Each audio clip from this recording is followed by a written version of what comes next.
شروع قیافه همتون. All right, so let's start on a more positive note, perhaps. I shouldn't be abusing. I'm abusing everyone. You've missed all the abuse. Yes, please avoid abuse at all times while we're live on Facebook. After we come back, if you wish to abuse anyone, you may do so.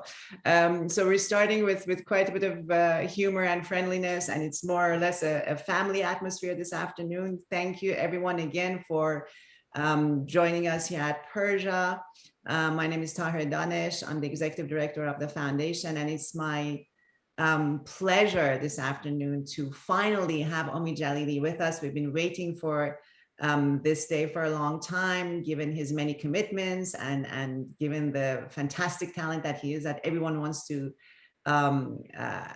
spend time with. So in the middle of a very busy tour schedule, he's been kind enough to speak with us tonight. And the main aim of this session really is what sets it apart from all the other sessions that Omid's done, is to impart his wisdom to the younger generation and to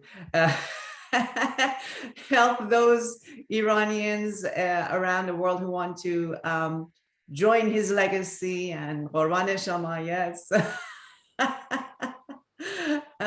to share his knowledge, his experiences, his as he said, his highs and lows in his career, to inspire us to move forward in the world of entertainment, to create more, to serve more, to share more, to inspire more. So Omid, thank you again for being here this afternoon, and welcome to Persia.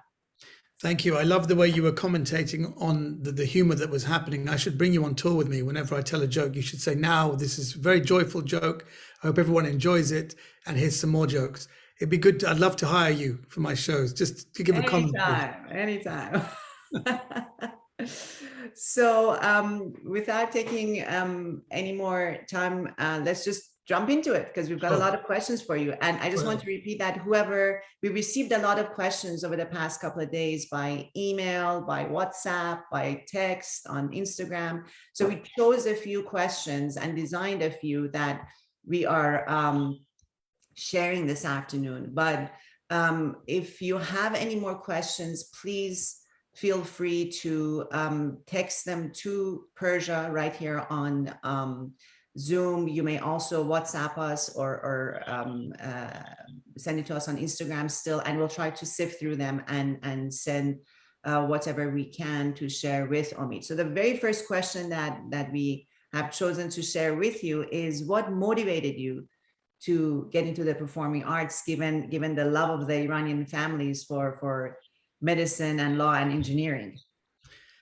Well, that's the thing. It's the old joke that my friend Payam Makhavan tells, that most Iranians, we go into medicine, law, or social disgrace, and I'm already well into my 25th year of choosing social disgrace. And even some of the questions we got, I'm glad you cut a lot of those questions. But to answer, yes, I'm a 42-inch waist.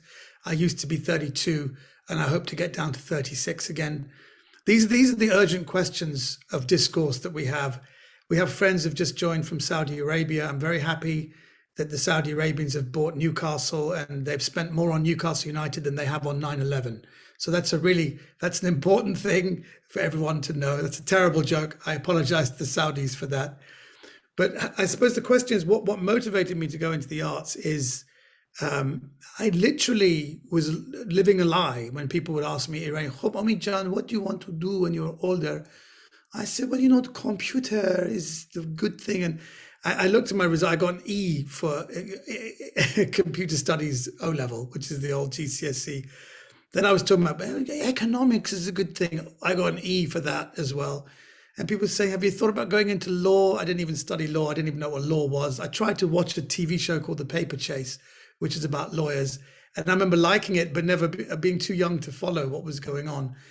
And I remember when I was younger, I went to there was all these Baha'i summer schools. I'm a Baha'i, and I was part of the Baha'i community, but it was always exciting for the young kids when there was an evening program, because we could watch sketches and things. And there was a young kid. I was about 10, and there was a kid who was 7, a good friend of mine now. His name is Dana Hakju, who's now an actor, and he was playing the role of a puppet.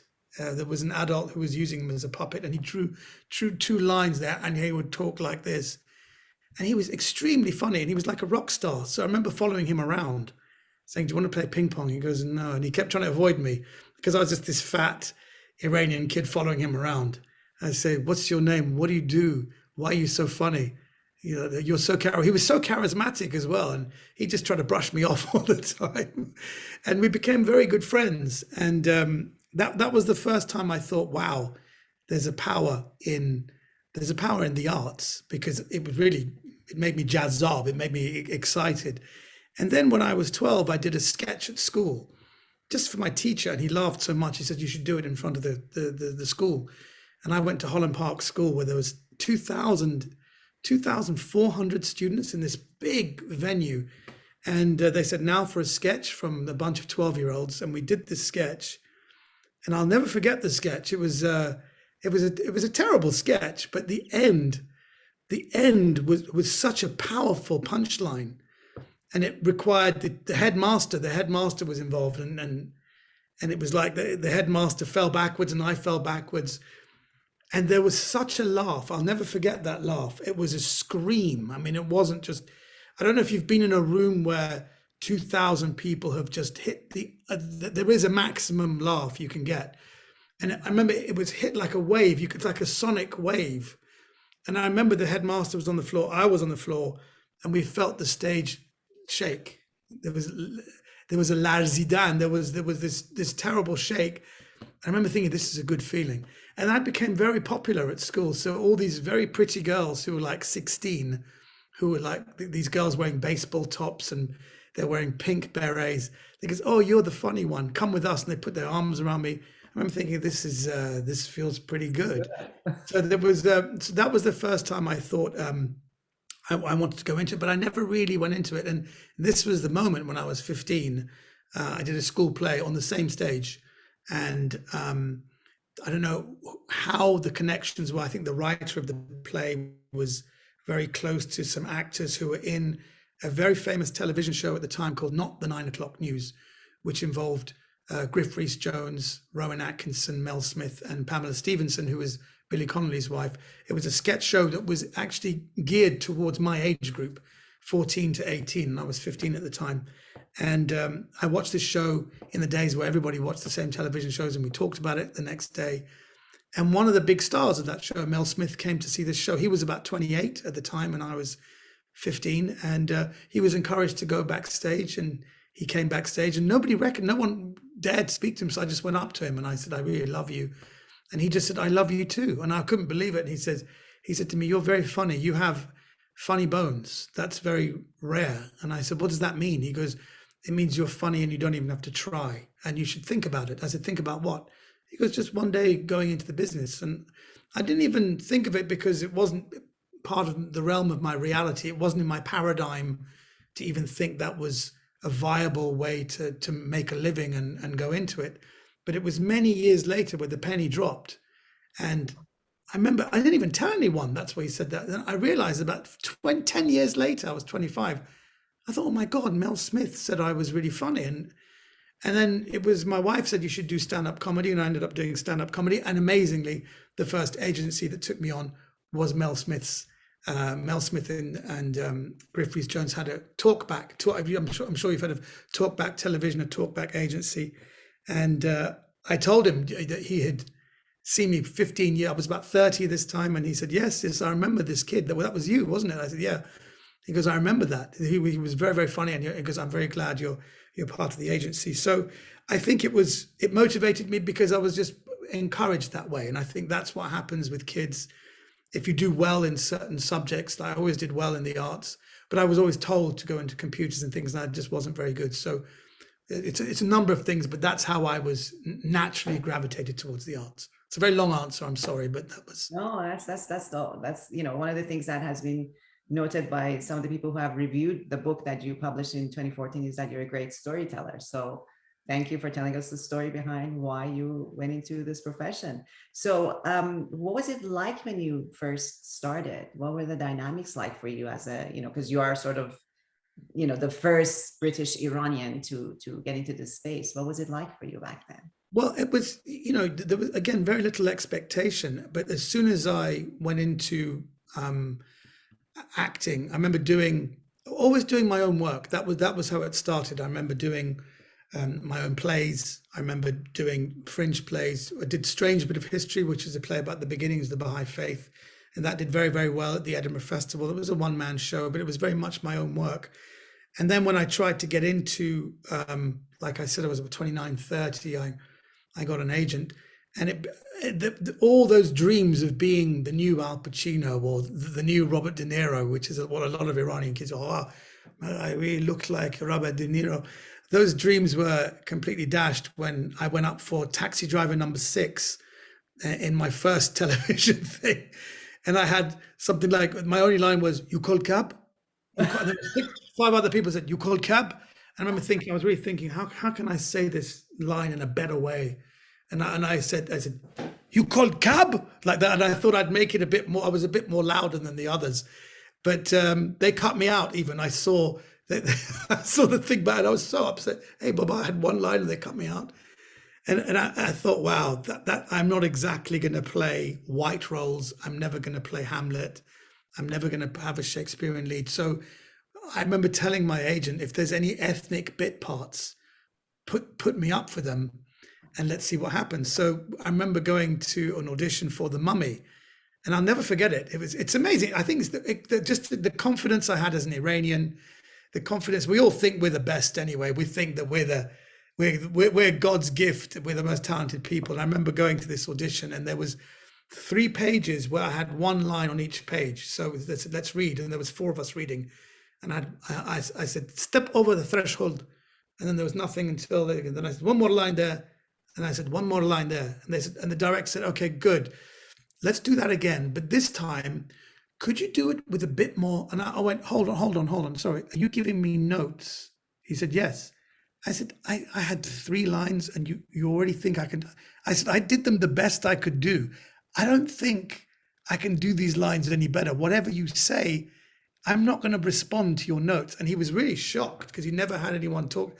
He goes, "Well, let's just do it again." I said, "No, let's not do it again. Why don't we do this?" I said, "You got the camera. Why don't you let the camera roll and let me just talk?" I said, "I think I know what this character is." So I just started speaking. Some of my early stand-up, as I was saying, the fatwa on Salman Rushdie has now been lifted, but on behalf of all Iranian dyslexics, we apologize for the death of Willie Rushton. Willie Rushton was an accident waiting to happen. He was like a comedian on panel shows. I just started speaking, and they said, "What are you doing between April and September?" And I said, "Well, I've got a few gigs I don't want to cancel." Because "We'll buy you out." And I remember because I had these 2 shows on a Friday and Saturday at the Meccano Comedy Club, £60 each. And I said, whatever they give me, they have to pay me the £60 each. And it's £120. I need that £120. And I'll never forget the first contract that they paid for comedy club gigs, £120. They did the right thing because I'm not canceling those things. So it's just pure, I suppose, Iranian front.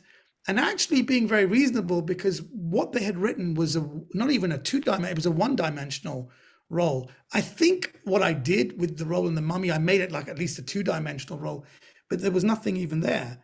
So that was my first break, and I suppose tried to make of it as much as I will. And then the director said, "You know what, forget anything, any of your written lines, just say what you want." So everything that was said in that movie was everything I just made up on the spot or shouted. I think there's a bit where I'm haggling with Rachel Wise and I got something wrong and I just went with it. I think the haggling was wrong and I got it wrong, but they said, "Keep it, it's fine." And everything I just said, they kept. So I think that this is probably something I got from my mother, this kind of ridiculous confidence and being in spaces where I shouldn't be. It's a bit like Steve Bannon at a Jewish Seder. He shouldn't be there and I shouldn't be in these spaces. But I think with a combination of just confidence and actually going with my comedy instincts, I went with my instincts and I just was full on with everything. So at the beginning it was a bit difficult, but I realized I had to make my own way in what is a very, very, I suppose, male, white, middle class dominated space. And that was the same with comedy as well. So in the comedy spaces, I had to be, I suppose, in the same way, use that same kind of confidence. You mentioned, some of the people that you have worked with and your mom. Who among the artists, and perhaps maybe even in your immediate circle of significant others, be they your family members or friends, that sort of inspire you the most? Who are the ones that really motivate you to do what you do and add to your gift of comedy? That's actually very good. I've just seen, my goodness, we've got so many people here. I didn't realize I honestly thought this would be about 10 or 15 of us, but I can see there's about 38 people here, and I thank you all. Thanks all for coming. I think the first people to inspire me, I would probably say, were comedians, because the first actors I worked with, because I had such a small role, I was very much, I didn't feel I could be myself, or didn't feel I could even, I mean, one of the first films I did was Notting Hill with Hugh Grant and all these huge Julia Roberts. You don't feel you can even get close to those people. You just, I was told, just keep your head down, do your role, and don't say anything.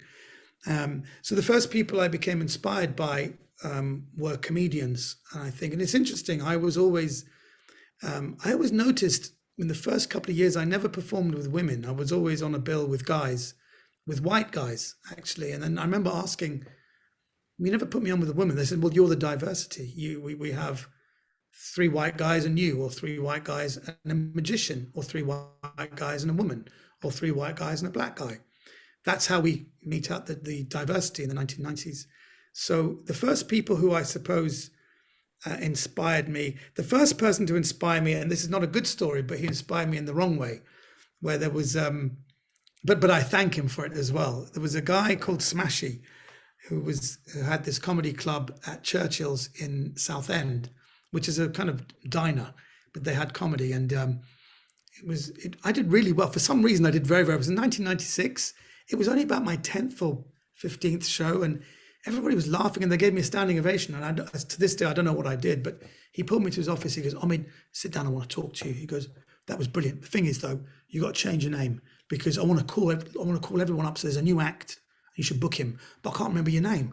I've forgotten about it. So what you need to do now, write this down, because take a picture of yourself, put on a big turban, put on pantaloons and curly-toed shoes, change your name to Ali Baba, the Sultan of Comedy. You get a lot of work that way, guaranteed.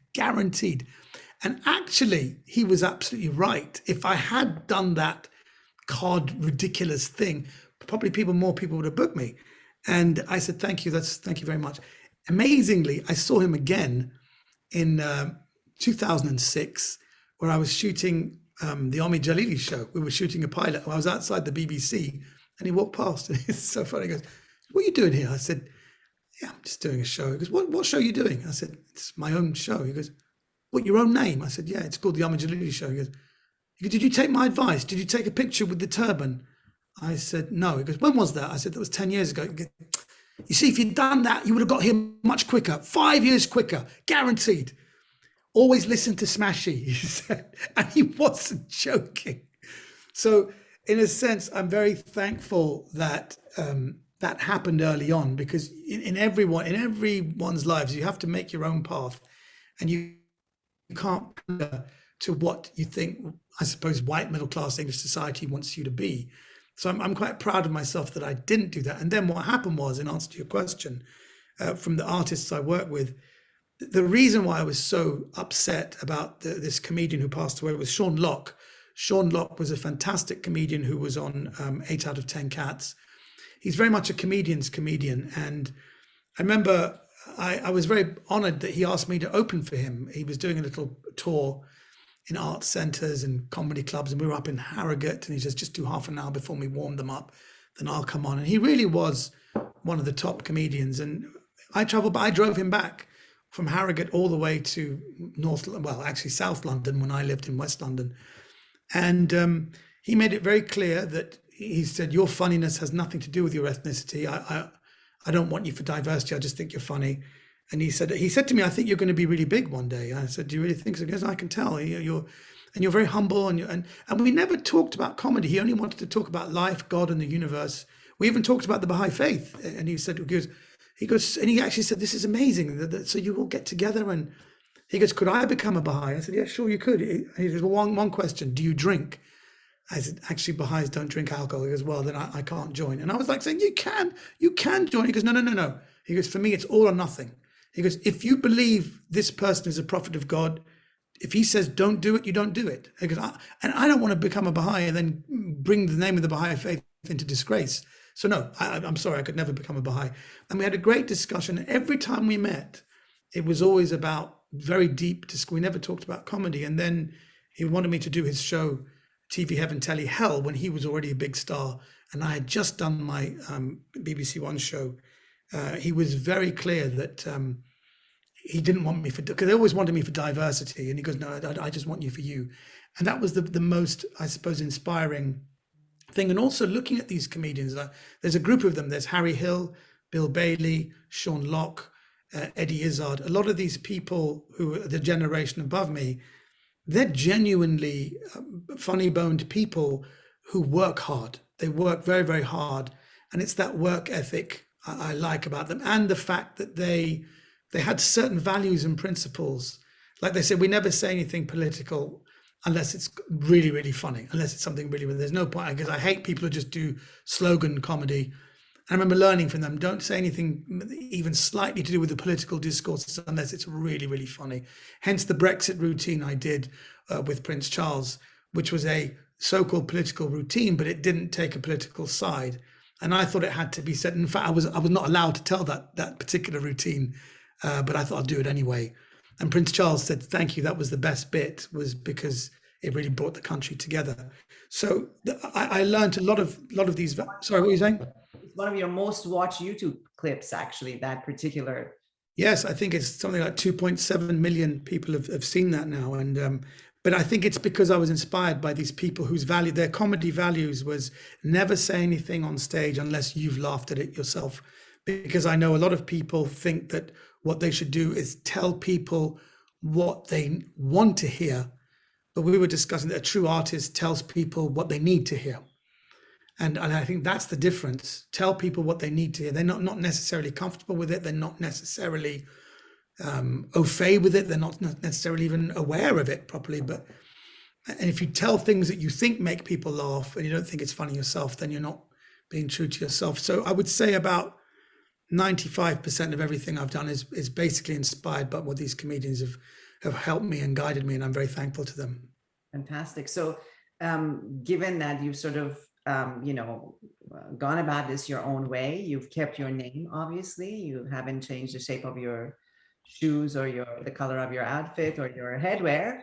Do you feel that whatever it was that you sort of had in you that you were trying to accomplish through blazing this trail, really, do you feel like you've achieved it? Do you feel you're still sort of striving for a vision that inspires you to do what you do? Or do you think you're able to now do other things? That's a really good question. When I was 8 years old, my mother said that my mother loved going to fairs and like these spiritual fairs, and she loved people who read crystal balls. I said, well, yes, we don't believe in this stuff, Mom. She goes, nah, Baba, it's fun. They're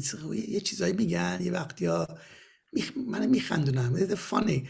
And once she came back, she goes, I just went to this crystal ball person. And she goes, you won't believe what she said. She said, your third child is going to be globally famous. And they goes, they always used to make fun of my cow eyes. I had just had these eyes. I used to look at her like this. And my sister and her used to laugh at my cow eyes. And she said, I'll write it down. And that was like when I was 8 years old. This is like 1973. And she always reminded me of it. And it's interesting. She was alive in 1992, where there was a big Baha'i Congress in New York. And they had this magazine called The Baha'is. And on page 2, there was a picture of the local assembly of the Baha'is of Bratislava. And I was in that picture. She goes, that's it. You're globally famous now. That's it. That was what the crystal ball was about. And I said, hey, Baba, is that all you expect from me? Just to be in a picture? That's your expectation? And so unfortunately, she never really saw it. And I think for me, you can always have these moments where you'd think, well, you perform for Prince Charles, that's a good moment. Or you were in a sitcom with Whoopi Goldberg, who was someone who is such a force of nature. And she actually sent me an email recently, Whoopi Goldberg, and said that working on that show was one of the happiest times in her life. And that really meant a lot to me, because I thought it was a really fun show. It only ran for one series, 22 episodes. And she said something very interesting to me. It only ran for one season, but I had, a whole year with Whoopi Goldberg, and it's something to have a mentor who's a very powerful Black Oscar winner.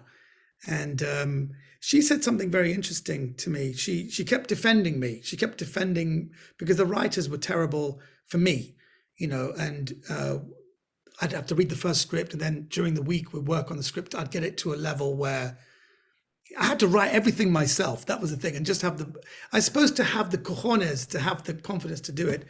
And then by episode 8, she just gave a massive speech to everyone. She goes, is this the best you got? I started to do her voice. She goes, you told the jokes? Is that the best you got? This guy's an award-winning comedian. If you can't start writing better stuff for him, you're going to be out. And I mean out, like that. So I said to her, Whoopi, thank you very much. She goes, I got your back, baby. Don't worry, I got your back. And she said to me, the Black community have to stand up for the brown community. She goes, by brown, I don't mean the color brown. I'm talking about all you people from Iran and the Middle East, and not people with money. She goes, you know what I'm talking about. This is clapping on Zoom, so saying. Oh, people, that's clap. I thought you were saying that you're people with money. No. No, that too, but No, she was saying brown people, meaning, people from your culture. She goes, y'all about 30 years behind the Black community. And she goes, in many ways, you are like the Richard Pryor of the Iranian community, and not just Iranians, for people in Saudi Arabia and Qatar and all these places. And I said, please don't compare me to the greatest comedian. She goes, no, I'm not kidding. I'm not kidding. So you got to keep doing it. You got to keep doing it and keep having those moments where you think you've made it, but you ain't made it. And you do another thing, then there are levels to it. You got to keep going up the levels, and you got to keep doing stand up, and you got to keep being true to yourself. And I think that was the one of the big moments for me, to have her say that. And the other big moment, she kept saying, you and Billy really make me laugh. And when I first met Billy, and I kept saying, who's this Billy? She kept talking about Billy this, Billy that. And I kept saying, who's she talking about? They said, do you mean Billy Crystal? Because she said, could be Billy Crystal. Maybe she thinks I'm kind of Jewy. I'm kind of Jewishy in my way. And they said, no, it's not Billy Crystal. I sent her an email back in February. And she said, Billy Connolly. And I said, Billy Connolly? She goes, I'm the one person, I introduced two British comics into America. One was Billy Connolly in 1990, and you were 13 years later. And she goes, and you and Billy Connolly, the two people, made me laugh till I cried. So to her, the two funniest people from Britain, me and Billy Connolly. And I said, you got to stop, you got to stop comparing me to all these great comedians. She goes, why not? Why not? You gotta own it, Omid. You gotta own. She used all the F words and things. You gotta fucking own it, And it was, and it really, I suppose, made me realize that everything. When she said with years behind the Black community, I would say I'm about 30 years behind Dave Chappelle, and I think that's very, very. It's a good place to be, and it's a very good thing to realize, and to understand that actually you're not just doing. You will never be seen. I mean, the white community will never see me as a particular. I mean, they'll like me, but they'll say, "Oh, he does accents, so he's cancelled," or he's basically racist, And I said, "Look, you don't understand. I'm a Central London boy. I'm from an Iranian community, and I love the musicality of accents, which is why I do accents. And excuse me, I do them pretty well. Sometimes Robin Williams his accents were a little bit dodgy. I never thought his Irish or his Scottish were very good. But anyway, but the point is that you're doing it for your community and you're doing it to do with your capacity. And even though we had stand-up comedians in Iran, I never had anyone ahead of me to look up to. So in a sense, she was making me feel, and I never thought about it before, that I was a trailblazer and I was one of the first people. And now I have all my friends who I saw as equals, people like Maz Jobrani, Max Amini. They all say, you're the OG, you're the one we all looked up to. So it's very nice that they do that because I respect them so much. But that, I think that was a great moment, but it's a good springboard. So I would say the next step I have, which is the most exciting step, and I still don't think I would have made it, is a BBC Persia show. I'm doing a show in the Persian language for BBC Persia, and we're doing the same show in the English language as well. So that'll be taken up hopefully by BBC Two or Netflix or someone. So BBC Persia, as you know, is a massive platform. You can reach about 45 million people globally. And if we have another partner for the English show, we could have the most watched television show on the planet in 2 different languages, and no one's ever done that. But even then, I don't think I would have arrived. It's just, it's my next project, and it's something that excites me. And I think it's to actually be beamed into homes in Iran on BBC Persia is something that's a real honor, and it's something I take very seriously. So I'm working very hard to make the material as appropriate as well. I don't want to get cancelled before we start, so we're working very hard on that. Well, I'm glad that you've shared everything you have, because if you had said, yeah, that's it, I'm done, I have nothing else to give, that would have been disappointing. But it's wonderful to hear that, you know, you. As they say, That's true, because you are now setting a new sort of milestone by having, inshallah, this show both in English and in Persian. That's going to be a coup. And certainly then you've come a long way from, I think the name of your character was Nassim on Whoopi Goldberg's show, right? Nassim, yes. Nassim, which I kept saying that's the girl's name, isn't it? They said, well, apparently it's a boy's boy. I know boys and girls called Nassim. Yeah, and and I didn't even have a surname. I said, can I have another name? So I gave myself Nassim Qarabaghi. That was my official name. I never heard Qarabaghi when I was watching the show, but I heard Nassim, of course, all the time. And you know, I think for me, at least, or many in my generation, you were the first Persian face we saw on NBC. And of course, I think everyone knows now that this season with SNL, which is, you know, the pinnacle of sort of, you know, comedy skits, we have Harry. So yes. Oh, I thought you were going to say, did you? I said Nassim Pedrad, but you said another name. Yeah, this season they just signed him up. He's done like 2 shows. Right. Aristotle Adhari, who is, I think, Aristotle. What a great name! Wow. How do you say that with the Persian? Aristotle. How do you say his name? Aristotle. Aristotle. That would be the Persian accent. So yeah, now we have, you know, of course we've had Nassim, and you know, we've had all these other sort of amazing figures who have come on NBC. So for those on the other side of the Atlantic, you know, you were the first to see, and it's wonderful to see the cohorts kind of taking over NBC and other major sort of comedy outlets. So one of the things that I think many people have been impressed with in terms of your track record is that you've really created a community, a very diverse community around you, not just of Persian fans, but, you know, or Persian co-stars. You've been out there with everybody from Brad Pitt, you know, Julia Roberts, Whoopi Goldberg, you know, everyone.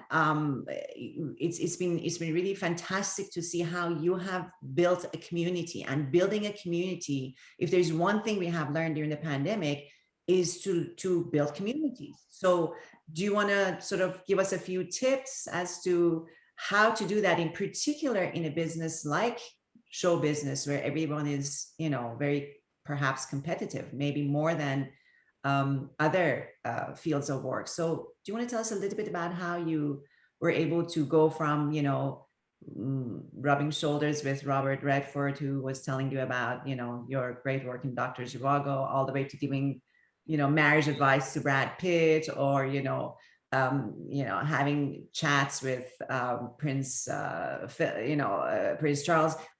How do you build this community, this diversity? How do you bring people together? Well, that's a very interesting question. That's not a conscious thing, that by doing stand-up comedy you're creating community, because you don't know who likes your stuff, who digs you. I mean, I was joking the other day that we were talking all these COVID variants, and I was joking that I got the Alan Titchmarsh variant. Alan Titchmarsh is a gardening show host in his 60s, and I said I got the Alan Titchmarsh variant. It's quite mild, but I'm suddenly very attractive to women of a certain age. And I think I get a lot of love from like 60, 65-year-old women in Essex. So that's community. That's very exciting. It is interesting though. The older you get, the more conscious you become. And I've only just realized that when I've toured around Britain, I was a very white crowd. I mean, I was in Wimborne, which is in Dorset, and I said, are there any Iranians here? There was one voice. I said, any Asians here? Nothing. Any black people? Nothing. And I looked out, everybody was white, middle class English. And I just said, yeah, I forgot that this was a Nazi enclave. I said, you bunch of Nazis. So I was able to berate them for being so undiverse. But then again, they're living in the countryside, and there literally is. I mean, I was joking once about being in Dorset, and I hung around with the ethnic minority community of Wimborne, and that guy is a great guy. There's one guy who owns an Indian restaurant. So they don't see many people. So the fact that they've come to see me is a huge thing. I've somehow connected. So when we're talking about diverse communities, just for me to connect with a British crowd is a huge thing, and I don't take that for granted at all. When the BBC gave me my own show, they said, well, we gave it to you because there's very few comedians we see connecting with white, we're still 90% white audience, and through surveys they all say you're their favorite comedian. So it's quite correct to give you a TV show. So somehow I've connected with the British audiences. But then the great thing is when you travel around, you go to places like Dubai or Canada or America, and you try and connect with them. So actually there is something within me, I think, that people connect with. And I think it's because it's such a simple thing, but if you really believe in the universality of mankind, the oneness of mankind, you don't really even see that you're in a different country. You just see these are a different group of people. They speak a different language and they have different cultural customs. And I try and adapt some of the things I talk about to make it more relevant for them. I'll always find out. I always try and find out what's happening. Even in Ireland, I arrived in Cork one day and I just asked the taxi driver, I said, anything happened I should know about? And he said, well, there was a major scandal. I said, what? He goes, well, I'm #1 radio presenter. He was on a flight and he took a cocktail of, headache pills with some wine, and he went crazy, and he exposed himself, and he started playing with himself in front of everyone. And I said, oh my God. He goes, yeah. And he had to apologize because he was out of his mind. So the first joke was, I said, shout out to the, I won't say his name, but the radio DJ. I said, we tell you from a message from Iran, you can't join the Mile High Club on your own, And it was such a great joke to start off with, and everybody laughed. And as soon as you do that, it means you've connected with the people of Cork, and you've come from England, but they don't like the fact that you're from England. They kind of like the fact that you're not English. But if you can find a way to connect, so I think that's the main thing, is connection. Always, I would never go around and just say everything that I want to say. I'll always do some research about what are those people's concerns, what are their discourses. So I think it's always with connection in mind. I think that's how you create community, and that's why we have WhatsApp groups now that we're more community focused. We love being together, and actually people love coming out to see comedy, that they're tired of watching things digitally on their phones. There's a different, physiologically, something changes within you. I was joking that, we may be a herd, but we haven't achieved immunity yet, but we are a herd. And we do like to be together, and we do like laughing together. So I think stand-up comedy itself is a wonderful thing for community, but also comedians, we have a responsibility to speak and connect with what is the concerns of the people who've paid to listen to you. No, that's fantastic. You really have been able to sort of move from one population to the next and still connect with people.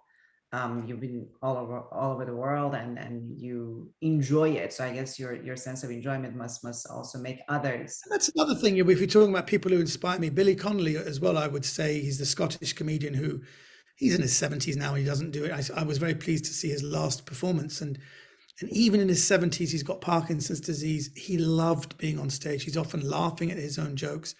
And I think you get different things from different comedians, but from him, it's the joy of making people laugh. And I think in everybody's life, your job becomes a chore. Even if someone is working behind a computer, I know it even happens to comedians. I just thought, oh God, I remember saying to myself, let's just get through this one. And I remember thinking, why? And right now, I was packed houses, thinking, let's just get through this. And now I feel with COVID, there's not many people coming out of like a half house. I am so grateful to them. I'm so happy, and I enjoy every single moment. And I get that from Billy Connolly, the joy of just doing it, because it is the greatest job in the world, and you should never ever be tired of it.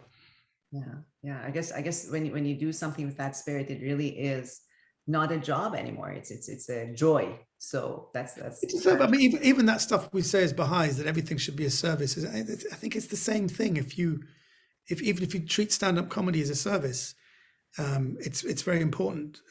But I think we've got a question coming about some aha moments, and I think a big aha moment for me is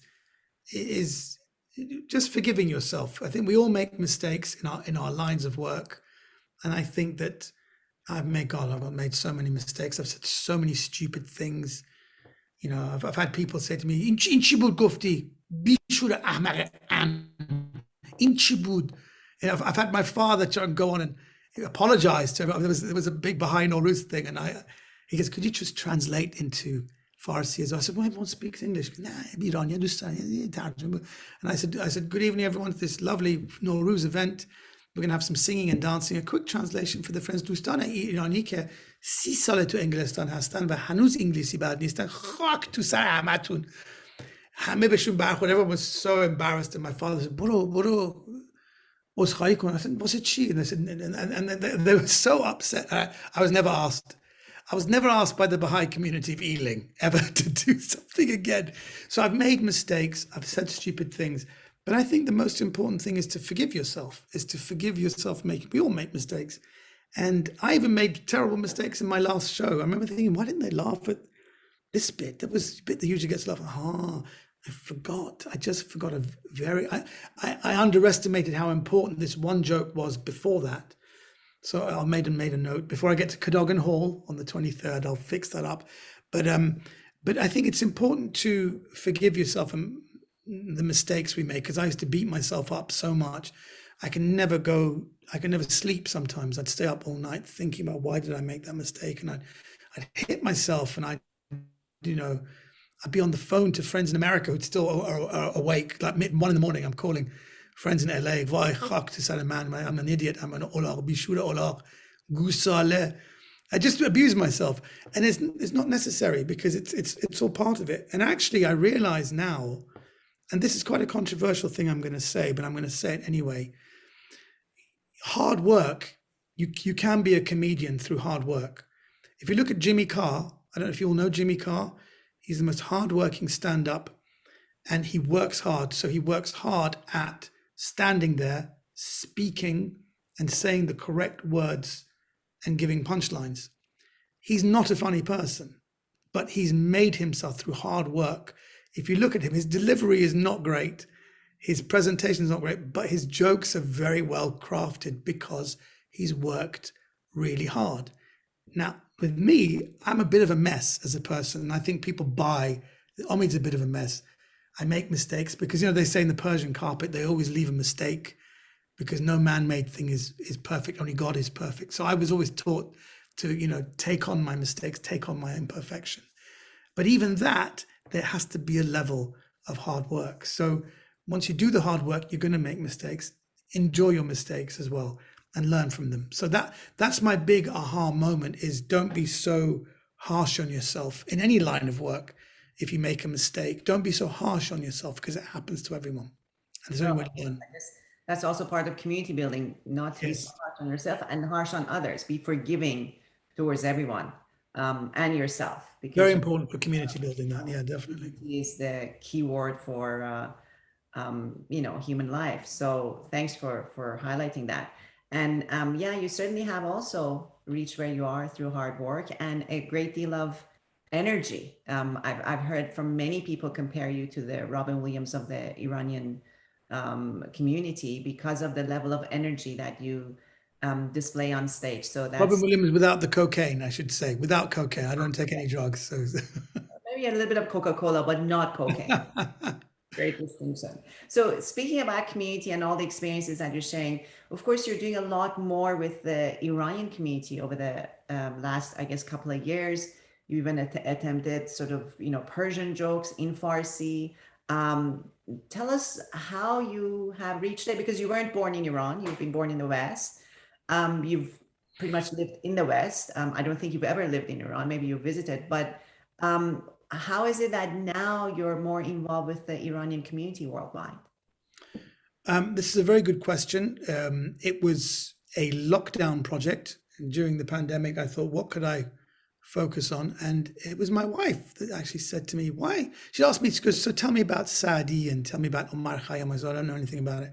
She goes, what's this thing, gul pushta ru nadare? And I said, it's something to do with flowers and putting your back to people. She goes, why don't you know these things? She goes, I married you because I thought I could get some culture, but you're just an English bloke who likes football. You're a typical Chelsea fan. If you drank, you'd be like sitting there going, whoa. And it's true, there's a big part of me that is very, very English. And I realized I hadn't really connected enough. There you go. I think it's a good time for you to display your t-shirt. Yes, I'm wearing a Love Chelsea, Hate Racism t-shirt. It's part of the Paul Cannaville Foundation. Paul Cannaville was the first black Chelsea player. And I just felt that naturally, because of the Iranian Revolution and because I was a Baha'i, it wasn't because I moved away from Persian culture. I always felt Persians rejected me. And I remember some terrible things that happened at university with some Persians who rejected me because I was a Baha'i, and there were a lot of people who weren't that interested in me. I remember there was a Sefarati, some guy from the Iranian embassy. He saw me at some event. He goes, "Man shinam shoma Baha'i hastin durste?" And he just seemed to be so. When I said yes, he was very kind of like disinterested, and so there's a big part of me just thought, well, I'm just the wrong faith, and I'm not going to change my faith. So this is maybe I've just got to make a decision, and I'll do my stuff for the English speaking population. But then I thought, well, why?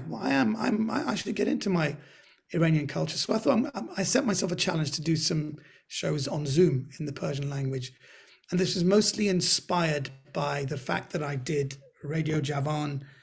And there was years ago, they didn't really know I was a comedian. They'd only seen me on in films. And they said, so do you got any films we should expect? And I said, yes. فیلم‌های چیزی دارین که در میاد. گفتم من یه فیلم راجع به یبوست کردم اما هنوز در نیامده. I just did a film about constipation. It hasn't come out yet. And they looked very sad. They said, خب کی در میاد? When's it coming out? I said, هرچی فشار می‌ذاریم زور میزنیم نمیاد بیرون. We keep pushing for a release and it won't come out. And they said, خب به ما اطلاع میدین وقتی در میاد. گفتم بهتون میگم خیلی هم راحت میشم. I'll tell you when it comes out and I'll be so relieved. And they had no clue I was joking. And I thought it was such a funny joke. And people wrote to me, goes, dude, were you joking? People were saying, when is this? You actually made a film about constipation. Actually, I have constipation. Could you tell me about it? So a lot of people didn't even realize I was joking. So I realize now that to be a stand-up comedian, you have to be known. People have to know you. So I started doing interviews. Sina Valiullah was very kind. He was the one actually who kept saying, I really want you to come on my show. And for 5 years, I said no, because I didn't think I could represent myself very well in the Persian language. So he gave me 6 weeks to just become, because of course I don't speak much Farsi. After my father passed away, I have a brother and sister, Javid and Roxy. I speak English with them. So we very rarely speak Persian. And my dad was the only one we speak Farsi to. So فارسی خود ضعیف شده بود, become really very, very weak. But I set myself this task. And although it wasn't perfect, it was a good start. And then I did Sina's show, and Sina liked it so much, he asked me to host Chan Shambe Bas Sina, which was a shock, I think, for a lot of people, because it was a very different format and not what they expected. But I think I held my own. I was okay. I think they edited it in a way that it didn't seem so bad. It didn't look like I would rejected my Persian roots. And we talked about some funny things that happened on my memories of Iran, film Gav, Mehrjui's film. And so I was very, very, I became very excited by Persian culture. I became excited by Iranians. I took lots of phone calls with Iranians, and to talk about what's going on in Iran now. I became very close to Masih Ali Nejad, who was calling me and giving me information, and I was very lucky to do her show for Nowruz. So it's been a very, very, I suppose, an enlightening experience to see what part of me that I've missed out on, because you're only half the person if you're not picking up the heritage of your parents, and if you're not seeing who you are, the people. I was raised with Iranians, and they're a big part of who I am. And I suppose I just got rid of them in my brain. If it wasn't helpful in my work, I would just kind of, unpack and put stuff in the dustbin. But I've been getting things, thank God, unless you press delete, there's still stuff in your trash that you can bring back up and reanalyze and say, oh, actually, right, I'm like this because of this. And so it's been a very, very exciting thing. So it's more, self-discovery. And also now that it's worked and people like it, I have to really step up my game and be in the same. I mean, I can never be as good as Sina Valiullah, who is such a brave comedian. He's such a brilliant comedian and can unpack things politically. I'm not going to talk about politics, but I'm going to try and come at it from a different way in the Persian language and do stuff that is not current, but still stuff that is some of the discourses. So it's been very important to get into it just to get ready for this show. Fantastic. So we're really looking forward to your BBC Persian show, and of course your mainstream BBC show. Now that you're doing these different sorts of things, you're also involved with charity work quite a bit. And of course, when you were referring to your t-shirt, you also did a podcast on a number of issues in the world of sports, including racism and so on. What are the things that make you feel fulfilled now in life? What are the things that you would recommend perhaps to others to search for as we, go about our craft, whether it's performing arts, medicine and law, or anything else? I think what makes me happy is the older I get, the more conscious I become about how lucky I am to be in the field of work I'm in. I mean, we all just work, but you're born, you work, and you end up in a field, and before you know it, you're behind a desk, or you're doing a kind of work, and you're trying to make money, and you've got a family, and you've got mouths to feed. I think to be more conscious about that, about why we're doing it and how we do it, is really gives me a great sense of fulfillment of how we do things. And I think it's that's become more and more, and presentation has become very important to me. Having the correct ethics behind the work you do, the correct messages that you're trying to put across, and of course then you'll see results. I think that's a very important thing, to see results. And for me, I see results immediately. I see a deeper laugh. I see people enjoy more what you do. I see people who appreciate and send you emails and say, I really needed a laugh. Someone says the first time I've laughed in the whole of the last 18 months after the pandemic. So I think it's about being very conscious about the steps you take in your line of work. And is it, is what I'm saying useful? Is it service to mankind? Is this going to help people? Is it going to uplift people? Will it give them joy? I do know there are a lot of comedians who like that laugh of where people feel disgusted with themselves, or they've laughed despite themselves, and they say they enjoy that laugh because they've manipulated the laugh. But for me, it's always about, can people leave in a more joyous way to before they came in? I mean, I often joke about that. I'm here to make you feel worse than when you came in. I'm here to make you feel more depressed than what you were before. But I think in a serious way, that's what's given me joy, is to not so much the charity. The charity work is great. I'm very lucky to be a Princess Trust ambassador. Prince Charles asked me to I step in for Prince Charles when he can't give a talk. They send me to speak on his behalf. And, you know, the disappointed faces are something you can't deny. It's one thing for people who paid to see you, then there's people who like really didn't want to be there and they're asked to give a lot of money and they're expecting Prince Charles to say, so it's nice to do that charity work. But I think what really gives me joy is as with everything, like if you've upset someone, let's say somebody's upset, what are the steps you're going to take to have a nice resolve? And I think I'm enjoying being an adult. I'm enjoying realizing if you have a correct moral framework, you can sort out problems. My problem solving is much better these days. I'm much better at problem solving. If there's something in the street, like if there's a terrible traffic jam, I'll come out, I'll look, and I'll say, okay, you have to move back, and then madam, you come forward, then this guy can go through and we're fine. You'll often see me on the M25 or in Kensington fixing traffic kind of build-ups, these log jams. So I think my sense of, you know, problem solving has got much better. Wonderful. Well, in your book that you published in 2014, entitled Hopeful, towards the end, I think it's chapter 31, you share some nuggets of wisdom Yes. based on your life experiences. Or for instance, you refer to your mother. You say, you know, if my mother was still alive, she would be on a stage somewhere with me and performing. Yes. But then your insight into that is that you love your mother and you miss your mom. Or as I referred to earlier about your exchanges with Robert Redford, that you sort of went up to him when you were doing the spy game with him, and you said, I really appreciate and, you know, admire your work. And he turned back to you and said, you know, I really admire your work in Dr. Zhivago Go, but then you let yourself go. So, and then you get into your...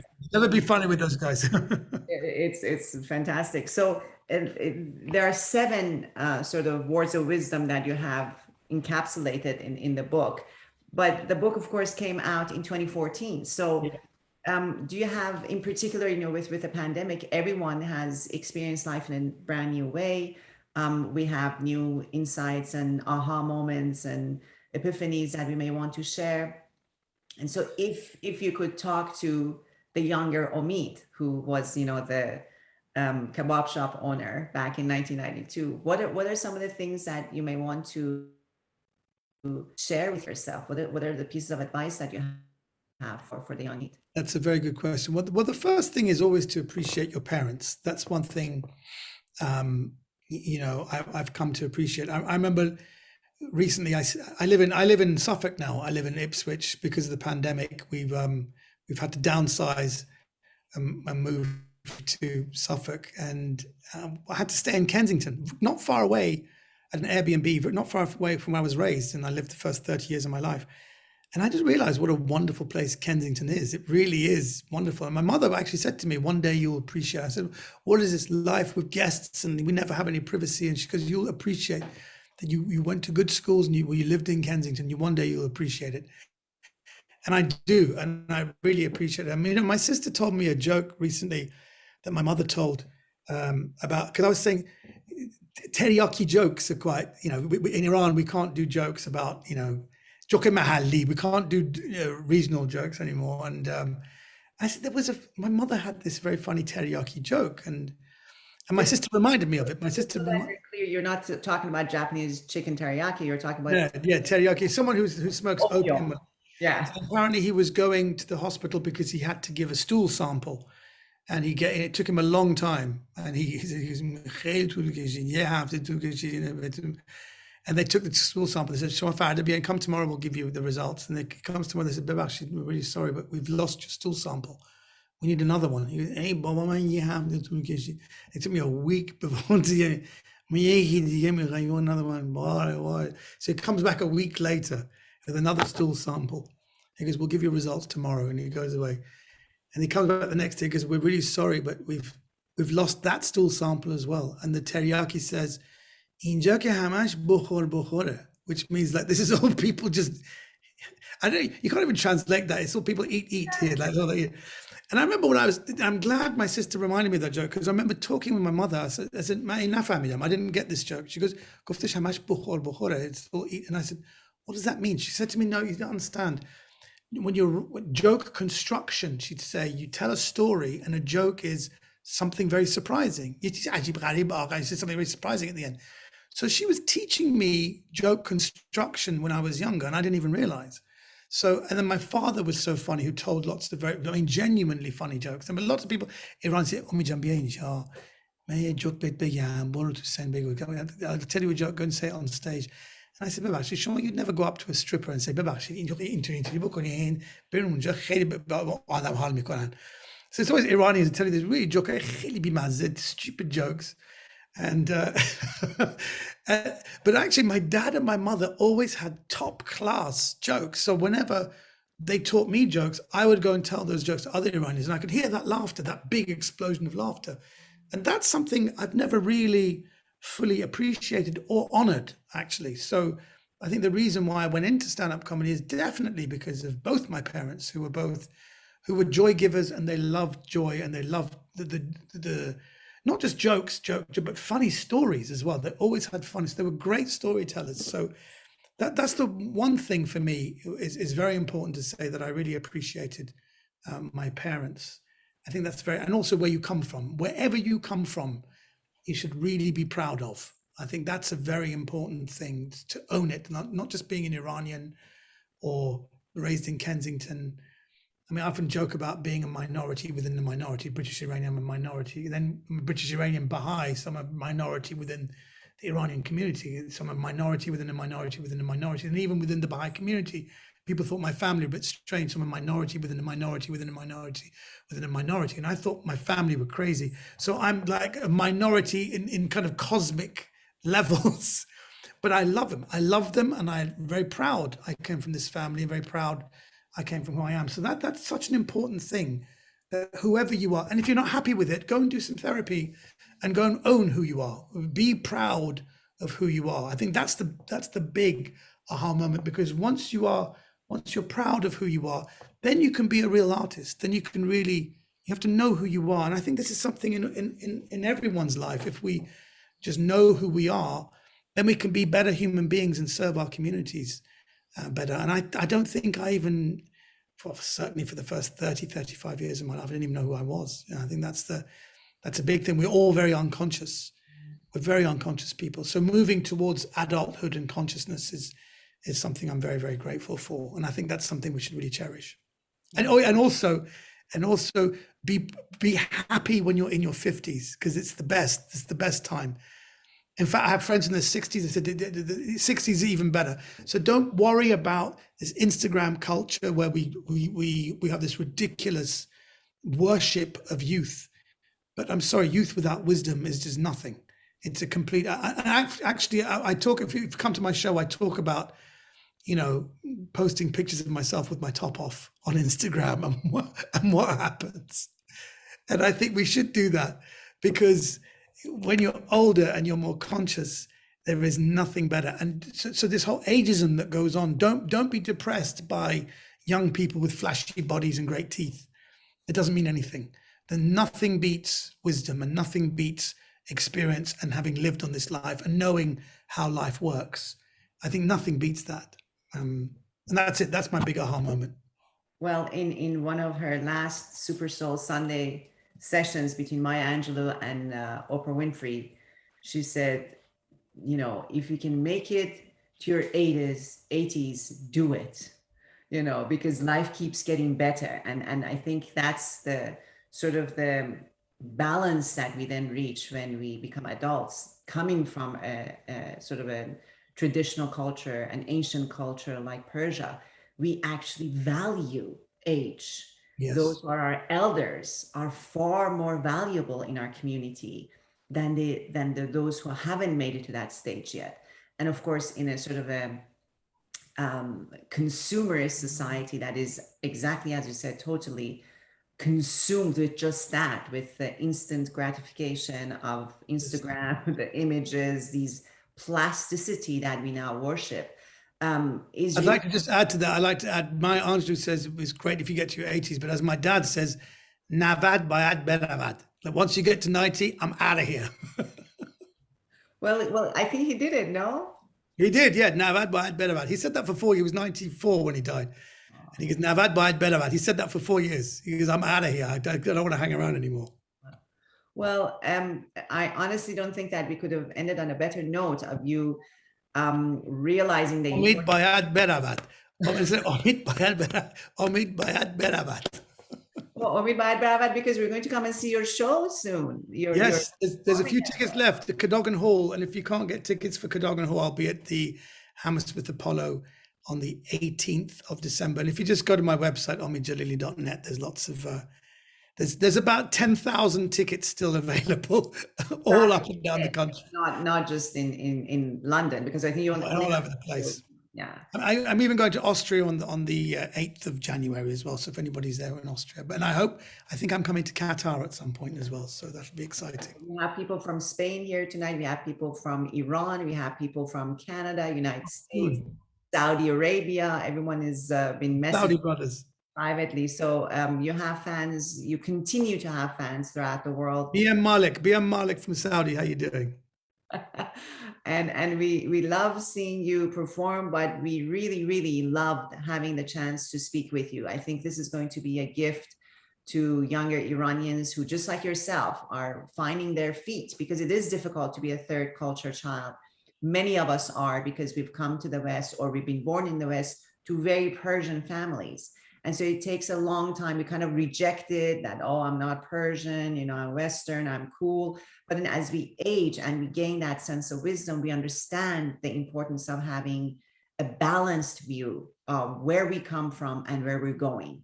Can I just add one last thing? One of my great mentors was Sohail Bushrui, who is this amazing Middle Eastern professor of English literature. And in fact, he gave a great answer once to an Irish student who said that because, he was a master of James Joyce and W.B. Yeats and all these great writers. And someone asked him, how do I become a great poet? And he goes, where are you from? He goes, I'm Irish.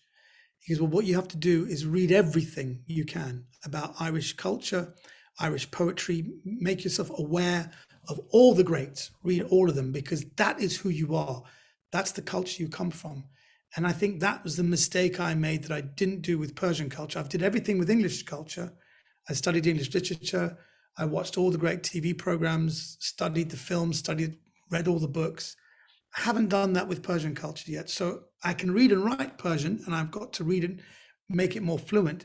But I'm in the process of reading everything I possibly can. And I think that's a very important part of our lives. When I say find out who you are, know the culture from which you were raised, and be really, I suppose, au fait with it and knowledgeable about it, because that is the first key to becoming a great artist.